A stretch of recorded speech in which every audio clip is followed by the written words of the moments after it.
فبما كسبت أيديكم ويعفو عن كثير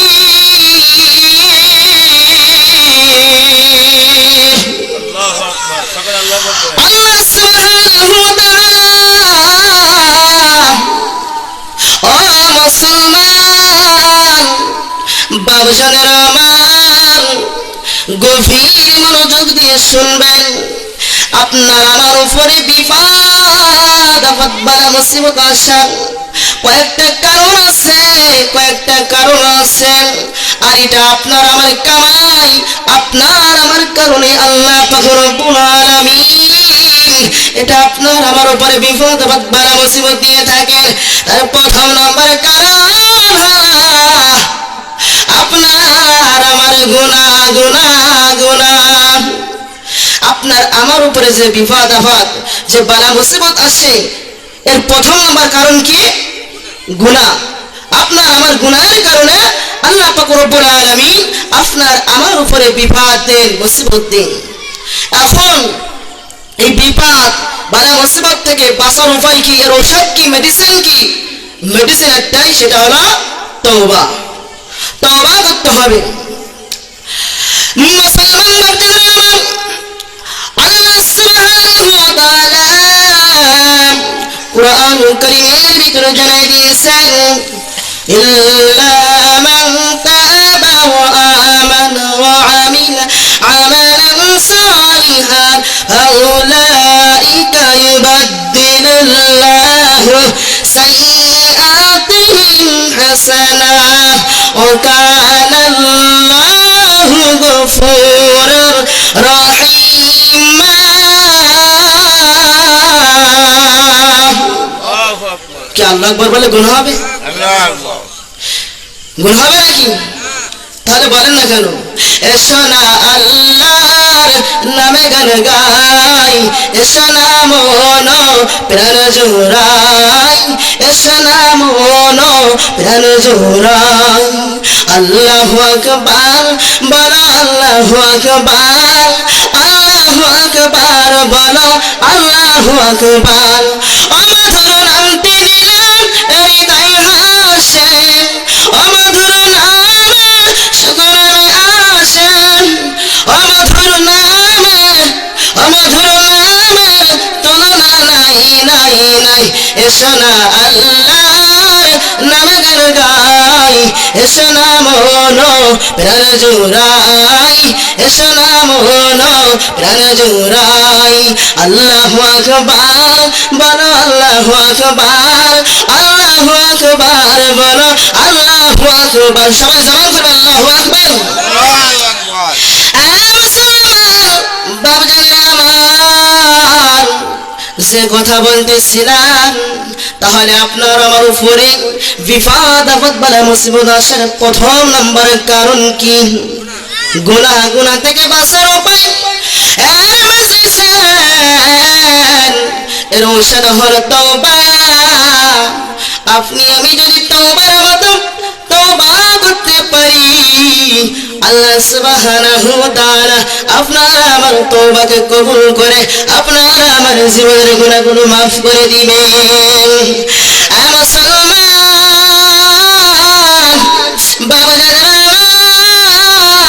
আমার, পৃথিবীর জমিনে এমন ঘটনা ঘটে গেছে, এমন ঘটনাও কিতাবের ভিতরে পাওয়া যায় যে গুনাহের কারণে আল্লাহর কোরআনের সঙ্গে খারাপ আচরণ করার কারণে, আল্লাহর কোরআনের সাথে বেয়াদবি করার কারণে সাথে সাথে আল্লাহ সুবহানাহু ওয়া তাআলা তার শাস্তি দিয়ে দিয়েছেন, চেহারা পরিবর্তন করে দিয়েছেন। মুসলমান বাপজানেরা আমার, একটা ঘটনা কিতাবের ভিতরে দেখতেছিলাম, আশরাফ আলভী থানভী রাহমাতুল্লাহি আলাইহির কিতাবে। মুসলমান বাপজানেরা আমার, পৃথিবীর জমিনে এক পরিবারের ভিতরে একদিন বিবাহ সাধু হয়েছে, কিন্তু সন্তান হয় না, সন্তান হয় না। অনেকদিন হয়ে গেল, সন্তান হয় না। ওই মহিলাটি তার অনেক মনে আশা, মা ডাক শুনবে, মা ডাক শুনতে পাই না। কত আশা, যাদের সন্তান নাই তারা জানে যে সন্তানের কি মা ডাক শোনার কি আশা কি ভাষা তাদের। ওই মহিলাটা একদিন চলে গেল মেলার ময়দানে, মেলার মাঠে চলে গেল, গিয়ে একজন গণকের কাছে বলল, আমি তো মহিলা, আল্লাহ তো আমাকে সন্তান দিচ্ছে না, কিন্তু আমার মনে বড় আশা, আমি একটু মা ডাক শুনবো, মা ডাক শুনবো, কিন্তু সন্তান হয় না, সন্তান হওয়ার জন্য কোনো ব্যবস্থা আছে নাকি? গণক এবার ডাক দিয়ে বলতেছেন, আগো মহিলা, ও মা, তোমাদের বাড়িতে কি কোরআন আছে? আল্লাহর কোরআন? বলতেছেন যে গণক, আছে, আমাদের বাড়িতে কোরআন আছে। ওই গণক বলতেছেন, ওগো মা,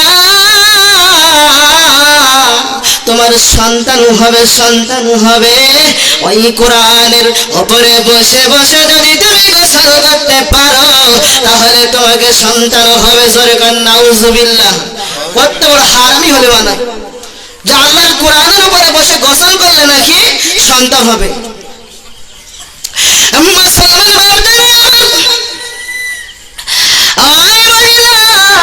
খুব আনন্দিত, মা হবে। মহিলা এবার বাড়ি চলে আসলো, আসার পরে ওই মহিলা তার শাশুড়ি আম্মার কাছে বলতেছে, আম্মা জান, আজকে যে মেলায় গিয়েছিলাম, মেলা থেকে একটা ভালো খবর নিয়ে এসেছি। আম্মা জান, আমার তো সন্তান হয় না, কিন্তু ওই মেলায় একটা গণক আমাকে বলে দিয়েছে আমাদের ঘরের ভিতরে যে আল্লাহর কোরআন আছে, কোরআন শরীফ আছে, ওই কোরআন শরীফের উপরে বসে যদি আমি গোসল করতে পারি তাহলে নাকি আমার গর্ভে সন্তান আসবে, সন্তানের মা হয়ে যাব। শাশুড়ি তো দিনদার, পরেশগার, ইমানদার, শাশুড়ি পশম খাড়া দিয়ে উঠেছে, বৌমা সাবধান, না না না, খবরদার খবরদার, এই কাজ যেন তুমি করবা না, এই কাজ করবা না। আল্লাহর কোরআনের সঙ্গে যদি বেয়াদবি করো আল্লাহ কিন্তু সহ্য করবে না। এ মুসলমান বাবাজিরা আমার, আজকে শুধু বাংলার জমিনে নয়, তাম পৃথিবীর ভিতরে এমন কিছু নাস্তিক বেঈমান ওরা বের হয়ে গিয়েছে, এই কোরআনের পিছনে তারা লেগে গিয়েছে, কোরআনের মাহফিল বন্ধ করার ষড়যন্ত্র তারা করে।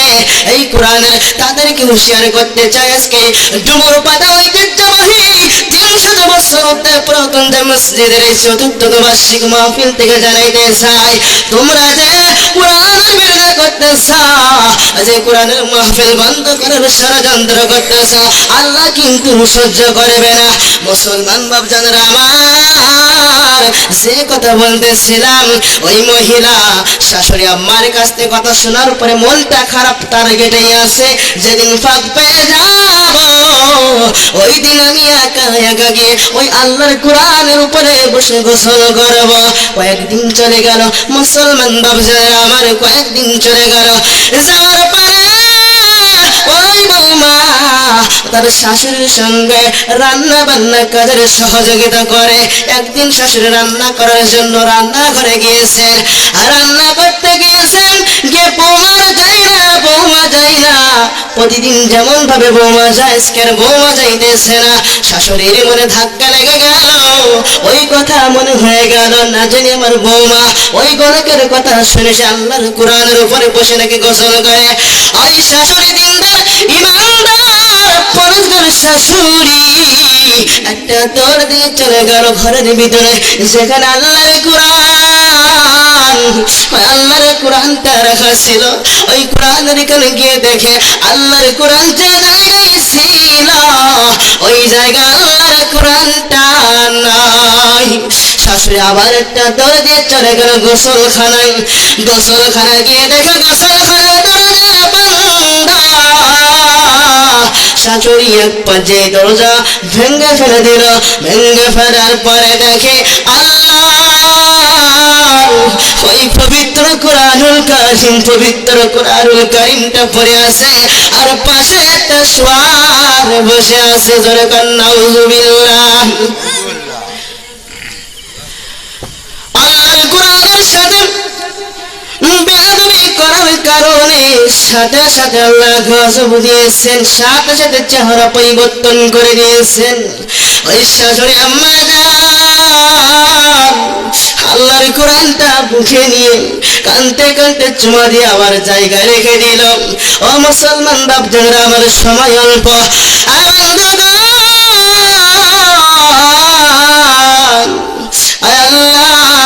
আজকে যারা এই কোরআনের দুশ্মন করতেছে, কোরআনের বিরোধিতা করতেছে, এই কোরআন নামের এই বস্তু, এই কিতাবটা যারা দুনিয়ার থেকে বিদায় করার চেষ্টা করতে, তারা কি কখনো পারবে নাকি? পারবে না, পারবে না। যদি আগুন লেগে ধ্বংস হয়ে যাই যাই যাই, যদি আগুন লেগে ধ্বংস হয়ে যাই পৃথিবীর সব বইয়ের দোকান, তবে বিশ্ব থেকে হারাবে না পবিত্র কোরআন, বিশ্ব থেকে হারাবে না পবিত্র কোরআন। পারবে কেমন করে কোরআন ধ্বংস? আগুনের তেজ আছে বিশ্ব ভরে লাখো লাখো কোরআনের হাফেজ। কথা বল ঠিক না? পারবে কেমন করে কোরআন ধ্বংস? আগুনের তেজ আছে বিশ্ব ভরা লাখো লাখো কোরআনের হাফেজ। তারা আবার ছাপিয়ে আসমানি গ্রন্থ বাঁচাবে ইসলামের মান, তবে বিশ্ব থেকে হারাবে না পবিত্র কোরআন, বিশ্ব থেকে হারাবে না পবিত্র কোরআন। মুসলমান, যে কথা বলতেছিলাম, আল্লাহ সুবহানাহু ওয়া তাআলা আপনার আমার উপরে যে বিপদ বাঁধেন, বালা মুসিবত দেন, তার প্রথম নম্বর কারণ হলো গুনাহ। আজকে মুসলমান আপনার আমার দিকে খেয়াল করে লক্ষ্য করে দেখেন, যেখানে যাব না কেন গুনাহ আর গুনাহ। খালি তওবা যদি আপনি আমি করতে পারি মুসলমান, আল্লাহ সুবহানাহু ওয়া তাআলা কোরআনের ভিতরে করেছেন ঘোষণা, ইল্লা মান তাবা ওয়া আমানা ওয়া আমিলা আমালান সালিহান ফাউলাইকা ইউবাদদিলুল্লাহু সাইয়্যাতিহিম হাসানাত ওয়া কানাল্লাহু গফুরুর রহিমা।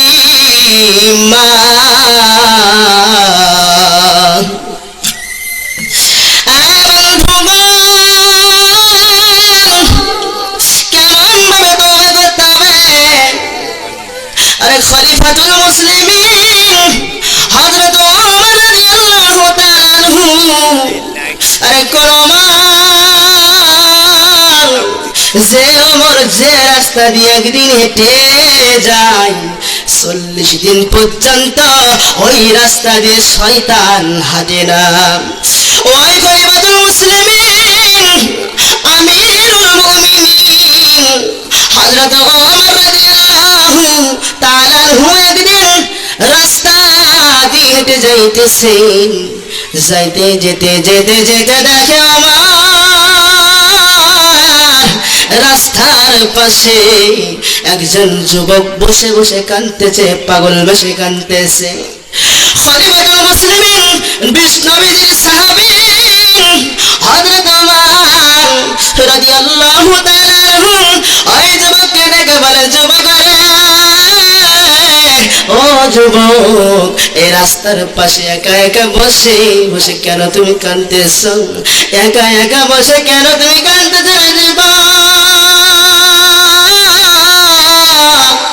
আরে যুবক, বলো বলো, আমি উমরের সাথে বলো, দেখি আমি উমর তোমার কোন উপকার করতে পারি কিনা।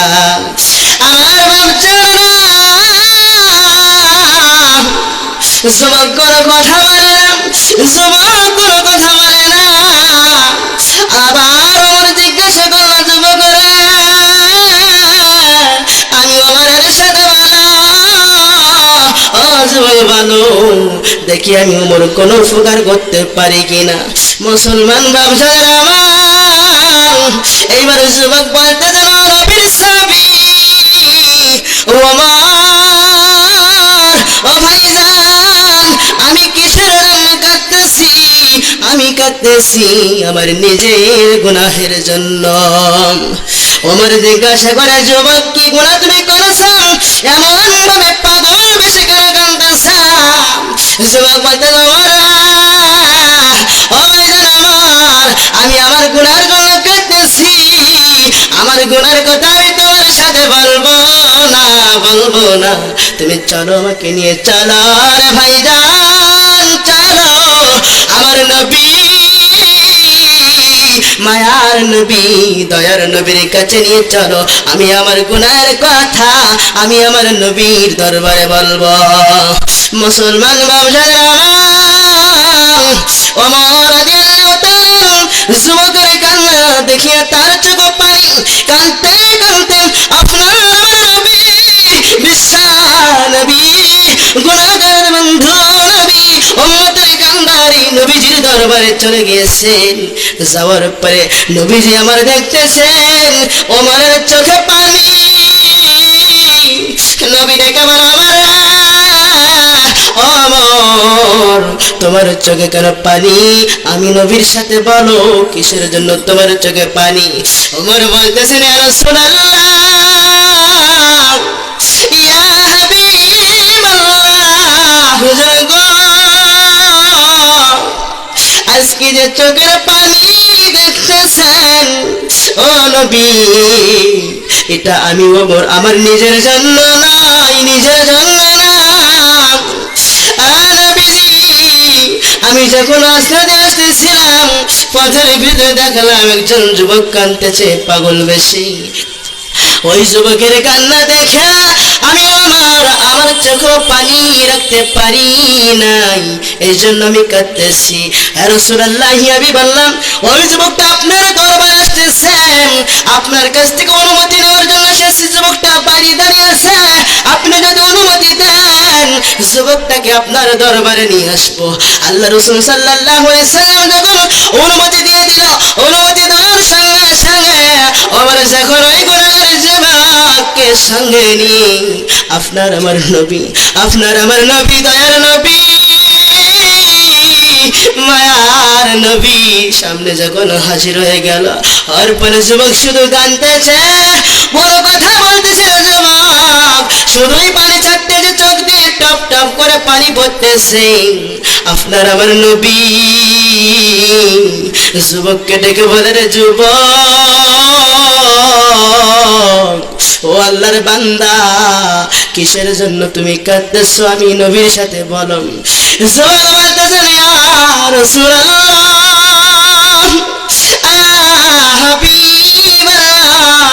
আমি যুবক কান্দি, আমি যুবক কান্দেছি আমার গুনাহের জন্য। আমার গুনাহ না জানি এমন গুনাহ আমি করে ফেলেছি, আল্লাহর আসমান জমিন এত বড়, আমি কাঁদতেছি না জানি আমার আল্লাহ আমার এই গুনাহ মাফ করবে কিনা। নবী আমার ডেকে বলে, যুবক কি গুনাহ তুমি করেছো বলো, আমি নবীর সাথে। যুবক বলতেছেন, ইয়া রাসূলুল্লাহ, ইয়া হাবিবাল্লাহ, আমি যাতে হলাম একটা চোর। কি চোর? আপনারা যে যারা মারা যায় তাদেরকে যখন আপনারা ইয়া রাসূলুল্লাহ, ইয়া হাবিবাল্লাহ যে দাফন করে আসেন, কবরে যখন রেখে আসেন তাদেরকে মাটি দিয়ে, আমি যুবক রাত্রেবেলায় গিয়ে ওই কবরের মাটি সরাইয়া আমি ওই কাফন চুরি করে নিয়ে এসে এটা বিক্রয় করি। আপনার আমার নবী, বিশ্ব নবী জনাবে মুহাম্মদ রাসূলুল্লাহ সাল্লাল্লাহু আলাইহি সাল্লাম যুবকের কাছ থেকে কথা শোনার পরে বলতেছেন, আল্লাহর বান্দা যুবক, এটাই তোমার গুনাহ, আল্লাহর কাছে খালিস নিয়তে তওবা করো, চোখের পানি ছেড়ে দিয়ে কান্দো, আল্লাহ অবশ্যই অবশ্যই তোমার গুনাহকে মাফ করে দিবে। যুবক যখন আল্লাহর নবীর কাছ থেকে এই কথা শুনলো, শোনার পর আগে যেমন কাঁদতেছিল রে যুবক, ওই যুবকের কান্না আরো বেড়ে গেল। যুবক আরো হাউমাউ করে কাঁদতেছেন। আবার নবী ডেকে বলেন, যুবক বলে দিলাম তো, তওবা করো, তওবা করো, কান্না করো, চোখের পানি ছেড়ে দিয়ে আল্লাহ সুবহানাহু ওয়া তাআলা দরবারে কান্দো, নেই। যুবক ডাক দিয়ে বলে রাসূলুল্লাহ, ওয়া হাবিবাল্লাহ, হুজুর গো, চুরি করলে আল্লাহ মাফ করে। ইয়া রাসূলুল্লাহ, ইয়া হাবিবাল্লাহ, আমি যুবকের দ্বারা থেকে আরো একটা বড় গুনাহ হয়ে গিয়েছে। আল্লাহ রাসূল সাল্লাল্লাহু আলাইহি সাল্লাম বলতেছেন, যুবক, এই যে কাফন চুরি করো কবরের ভিতর থেকে, এটাই তো বড় গুনাহ, এটাই তো বড় সাহসের ব্যাপার। এর থেকে আবার বড় গুনাহ কি গুনাহ তুমি করেছ? যুবক কাঁদতে চায়, বলতেছে, হুজুর গো, এখান থেকে কিছুদিন আগে একজন এই মদিনার এই জমিনের আরবের জমির একজন সুন্দরী যুবতী মারা গিয়েছিল। আল্লাহ রাসূল বলতেছেন, হ্যাঁ মারা গিয়েছিল। আমি নবী তার জানাজা পড়েছিলাম তার জন্য, আমি নবী দোয়া করে এসেছি, তাই কি হয়েছে? যুবক বলতেছেন, ইয়া রাসূলুল্লাহ, ইয়া হাবিবাল্লাহ, আমার নিয়ম অনুযায়ী আমি যখন কাফন চুরি করার জন্য ওই যুবতী আরবের সুন্দরী যুবতীর কবরে যখন গেলাম, যাওয়ার পরে আমার নিয়ম অনুযায়ী একটা একটা করে যখন তার গায়ের থেকে কাফনের কাপড়গুলা যখন খুলে নিলাম, নেওয়ার পরে যখন আমি কবর থেকে উঠে আসবো, ইয়া রাসূলুল্লাহ, ইয়া হাবিবাল্লাহ, ওই সময় শয়তান আমাকে এমন ভাবে ধোঁকা দিয়েছে, আজকে যার কবরের ভিতরে তুই এসেছিল যুবক, এটি হলো এই মদিনার সবচেয়ে বড় সুন্দরী যুবতী। যুবক, তোমার মনের খায় যদি মিটাইতে চাও, এখন মিটাইতে পারবা, দুনিয়ার কেউ দেখতে পাইবে না, কেউ দেখবে না। রাসূলুল্লাহ, ইয়া হাবিবাল্লাহ, আমি শয়তানের ধোঁকায় পড়ে ওই সুন্দরী যুবতী যে মেয়ের জানাজার নামাজ আপনি নিজেই পড়েছেন, যার জন্য আপনি রাসূলুল্লাহ নিজেই দোয়া করে এসেছেন, ওই মেয়েটার কবরে আমি যুবক তার সঙ্গে খারাপ আচরণ করে ফেলেছি, জিনা করে ফেলেছি। ইয়া রাসূলুল্লাহ, এই জন্য আমি কাঁদতেছি। আপনার আমার নবী এই কথা শোনার পর, যুবক চলে যাও, এখান থেকে চলে যাও, না জানি কখন তোমার উপরে আল্লাহর গজব নাযিল হয়ে যাবে। যুবক চলে যাও, আমার দরবার থেকে চলে যাও। নবী যখন এমন ভাবে বলে দিল, যুবকের তার যাওয়ার কোনো জায়গা নাই। যুবক কাঁদতে কাঁদতে সোজা চলে গেল পাহাড়ের উপরে। পাহাড়ের উপরে গিয়ে যুবক আল্লাহর কাছে দোয়া করতেছে, মালিক, রব্বুল আলামিন, দুনিয়াতে তোমার বন্ধুর কাছে গিয়েছিলাম, তোমার বন্ধু দরবার থেকে আমাকে তাড়া দিয়েছে আল্লাহ, এখন তো আমার যাওয়ার কোনো জায়গা নাই। ও মালিক, এখন তুমি ছাড়া কেউ নাই, কেউ নাই।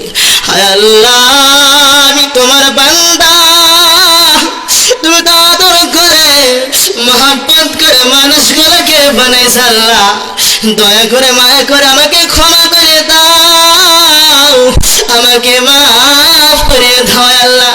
এমন ভাবে যখন যুবক পাহাড়ের উপরে এখন নয় 2 নয় 40টা দিন পাহাড়ের উপরে যুবক চোখের পানি ছেড়ে ছেড়ে কান্নার পরে আল্লাহ পাক রব্বুল আলামিন হযরত জিবরাইল আলাইহিস সালামকে পাঠিয়ে দিলেন, আমার নবীর দরবারে চলে যাও, আমার নবীর দরবারে গিয়ে বলো, আমি আল্লাহ এখান থেকে কিছুদিন পূর্বে যে যুবকটা জিনা কারণে যুবক এসেছিল, ওই যুবক আমার নবী তার গুণের কথা শুনে তার দরবার থেকে তাড়িয়ে দিয়েছে। জিবরাইল, চলে যাও, চলে যাও, আমার নবী আমার বন্ধুর দরবারে চলে যাও, আমার বন্ধুকে বলো ওই ব্যক্তি ওই যুবক বান্দা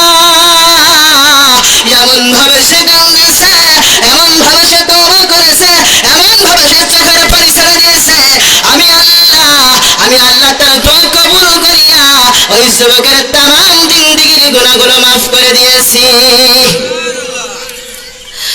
মুসলমান বাপজাদের আমার, কত বড় অন্যায়, কত বড় গুনাহ করেছেন আপনি। আমি তো এরকম গুনাহ করি না, করি নাকি? তাহলে এত বড় খারাপ, এত বড় গুনাহের কাজ করার পরেও তওবা করার মতো তওবা করলে আল্লাহ যদি মাফ করে দিতে পারে, আপনি আমি যে ছোট ছোট গুনাহ করতেছি, আপনি আমি যে গুনাহ করতেছি, এর দ্বারা যদি আপনি আমি খালেস নিয়তে চোখের পানি ছেড়ে দিয়ে যদি আপনি আমি তওবা করতে পারি, অবশ্যই আল্লাহ পাক রব্বুল আলামিন আপনার আমার তওবা কবুল করবে, এতে কোনো সন্দেহ থাকবে না।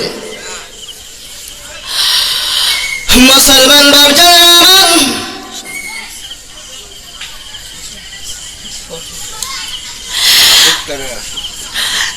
মুসলমান বাপজান আমার, শুধু তাই নয়, আজকে মা বোনেরা মাহফিলের ময়দানে আছে।